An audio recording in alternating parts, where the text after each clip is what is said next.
Well, good afternoon, brothers and sisters. Well, here we are. We've taken our journey with Jesus through the wilderness. We've spent the last 6 weeks or so reflecting on our relationship with God and with each other and with ourselves. We've actually had the experience of spending some time isolated. Not a complete 40 days yet, but we're getting close. So we've spent this time in isolation, not by choice, but because we've been told to. But what have we done with this opportunity? While we were out of reach with the rest of the world, a world that offers us so many options, a world that provides some shiny distractions that let us say to ourselves, we're really, really busy. We're really trying to do our best. We really are good people. We sure try to love our neighbors. With this intentional time away from our excuses, from the excuses we find comfort in, what did we really do with this last 6 weeks? Did we use this time to truly reflect, to actually repent and respond to our call to pick up our cross and to follow Jesus? Did we serve in the way that Jesus taught us to serve? Did we help heal someone? Did we connect with a prisoner or someone who's lost? Did we offer sight, give light to someone who's in darkness? Did we take advantage of this wilderness experience to prepare ourselves for today? Because quite honestly, if we didn't prepare ourselves for today, are we really ready for Sunday? Today is Good Friday. When we last spent some time together through these devotions, we left off in the Passion story where Jesus had just been arrested in the garden. Everything that had been prophesied is now in full motion. This afternoon, I'd like to pick up where we left off in reading through the story, through the accounts of what happened today. Last night, Jesus found his friends sleeping. He asked them to stay awake with him, yet he found his friends sleeping. I have the feeling that was the last good night's sleep those disciples had for a little while. So let's hear what happened once again on this morning, a little over 2,000 years ago. So the soldiers, their commanding officer, and the temple guards arrested Jesus and tied him up. First, they took him to Annas. He was the father-in-law of Caiaphas, the high priest at the time. Caiaphas was the one who had told the other Jewish leaders that it's better that one man should die for the people. Simon Peter followed Jesus, as did a number of the other disciples. Another disciple was acquainted with the high priest, so he was allowed to enter the high priest's courtyard with Jesus. Peter had to stay outside the gate. Then the disciple who knew the high priest spoke to the woman watching at the gate, and she let Peter in. The woman asked, "Peter, are you not one of the man's disciples? Are you?" He said, "I'm not." Because it was cold, the household servants and the guards had made a charcoal fire. They stood around it, warming themselves, and Peter stood with them, warming himself. Inside, the high priest began asking Jesus about his followers and what he'd been teaching them. And Jesus replied, "Everyone knows what I teach. I have preached regularly in the synagogues and in the temple, where people gather. I've not spoken in secret. Why are you asking me these questions? Ask those who heard me. They know what I said." One of the temple guards standing nearby slapped Jesus across the face. "Is that the way to answer the high priest?" he demanded. Jesus replied, if I said anything wrong, you must prove it. but I've been speaking the truth. Why are you beating me?" Then Annas bound Jesus and sent him to Caiaphas, the high priest. Meanwhile, as Simon Peter was standing by the fire warming himself, they again asked him, "Aren't you one of his disciples?" He denied it, saying, "No, I am not." But one of the household slaves of the high priest, a relative of the man whose ear Peter had cut off, asked, "Didn't I see you out there in the olive grove with Jesus?" Again, Peter denied it, and immediately the rooster crowed. Jesus' trial before Caiaphas ended in the early hours of the morning. And then he was taken to the headquarters of the Roman governor. His accusers, they didn't go inside because they would defile them, and they wouldn't be allowed to celebrate the Passover. So Pilate, the governor, he went out to them and asked, "What is your charge against this man?" "We wouldn't have handed him over to you if he weren't a criminal," they retorted. "Then take him away and judge him by your own law," Pilate said.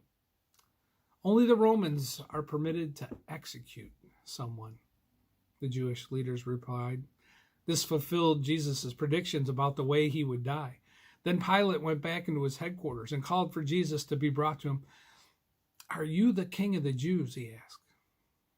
Jesus replied, "Is this your question, or did others tell you about me?" Am I a Jew?" Pilate retorted. "Your own people and their leading priests brought you to me for trial. Why? What have you done?" Jesus answered, "My kingdom is not an earthly kingdom. If it were, my followers would fight to keep me from being handed over to the Jewish leaders. But my kingdom is not of this world." And Pilate said, "So you are a king?" Jesus responded, "You say I am a king. Actually, I was born and came into the world to testify to the truth. All who love the truth recognize what I say is true." "What is truth?" Pilate asked. And then he went out again to the people and told them, "He's not guilty of a crime, but you have a custom of asking me to release one prisoner each year at Passover. Would you like me to release the king of the Jews?" But they shouted back, "No, not this man. We want Barabbas." Barabbas was a revolutionary. Then Pilate had Jesus flogged with a lead-tipped whip. Soldiers wove a crown of thorns and they put it on his head. And they put a purple robe on him. "Hail, King of the Jews," they mocked as they slapped him across the face. Pilate went out to the outside again and said to the people, "I'm going to bring him out to you now. But understand clearly that I find him not guilty."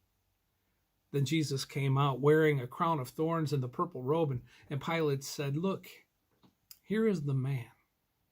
When they saw him, the leading priests and the temple guards began shouting, "Crucify him! Crucify him!" "Then take him yourselves and crucify him," Pilate said. "I find him not guilty." The Jewish leaders replied, By our law, he ought to die because he called himself the Son of God."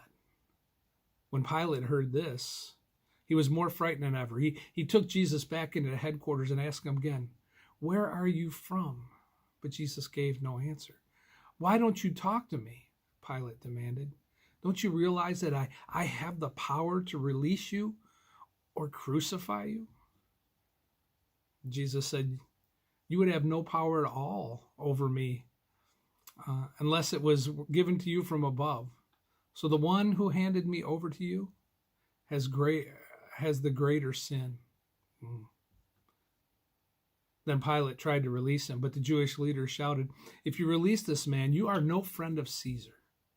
Anyone who declares himself a king is a rebel against Caesar." When they said this, Pilate brought Jesus out to them again. Then Pilate sat down on the judgment seat on the platform that is called the Stone Pavement. It was now about noon. the day of preparation for the Passover. And Pilate said to the people, "Look, here is your king." "Away with him," they yelled. "Away with him. Crucify him." "What? Crucify your king?" Pilate asked. "We have no king but Caesar." The leading priest shouted that back. Then Pilate turned Jesus over to them to be crucified. So they took Jesus away. Carrying the cross by himself, he went to a place called Place of the Skull, to Golgotha. There they nailed him to a cross. 2 others were crucified with him, one on either side. Pilate posted a sign on the cross that read, "Jesus of Nazareth, King of the Jews." The place where Jesus was crucified was near the city, and the sign was written in Hebrew and Latin and Greek so that many people could read it. Then the leading priest objected and said to Pilate, "Change it from 'the King of the Jews' to 'He said, I am the King of the Jews.'" But Pilate replied, "No. What I have written, I have written." When the soldiers had crucified Jesus, they divided his clothes among the 4 of them. They also took his robe, but it was seamless, woven into one piece from top to bottom. So they said, "Rather than tearing it apart, let's throw dice for it." Now this fulfilled the scripture that says, "They divided my garments among themselves and threw dice for my clothing." So that is what they did. Standing near the cross were Jesus' mother, his mother's sister, Mary, the wife of Clopas, and Mary Magdalene. When Jesus saw his mother standing beside the disciple that he loved, he said to her, "Dear woman, here is your son." And he said to his disciple, "Here is your mother." From then on, the disciple took her into his home. Jesus knew that his mission was now finished. To fulfill the scriptures, he said, "I am thirsty." A jar of sour wine was sitting there. So they soaked a sponge in it, put it on a hyssop branch, and held it up to his lips. When Jesus tasted it, he said, "It is finished." Then he bowed his head and gave up his spirit. It was the day of preparation. And the Jewish leaders didn't want the bodies hanging there the next day, which was the Sabbath, and a very special Sabbath because it was a Passover week. So they asked Pilate to hasten their deaths in order by ordering that their legs be broken. Then their bodies could be taken down. So the soldiers came and broke the legs of the 2 men crucified with Jesus. But when they came to Jesus, they saw that he was already dead. So they didn't break his legs. One of the soldiers, however, pierced his side with a spear, and immediately blood and water flowed out. This is a report from an eyewitness giving an accurate account. He speaks the truth so that you may also continue to believe. These things happened in fulfillment of the scriptures that say, "Not one of his bones will be broken, and they will look upon the one they pierced." Afterward, Joseph of Arimathea, who had been a secret disciple of Jesus because he feared the Jewish leaders, asked Pilate for permission to take down the body. When Pilate gave permission, Joseph came and took the body away. With him came Nicodemus, the man who had come to Jesus at night. He brought about 75 pounds of perfumed ointment made from myrrh and aloes. Following Jewish burial custom, they wrapped Jesus' body with the spices in long sheets of linen cloth. The place of crucifixion was near a garden where there was a new tomb, never used before. And so it was the day of preparation for the Jewish Passover, and since the tomb was close at hand, they laid Jesus there. One of my favorite hymns for today is, "Were you there when they crucified my Lord, when they laid him in the tomb?" Folks, it is finished.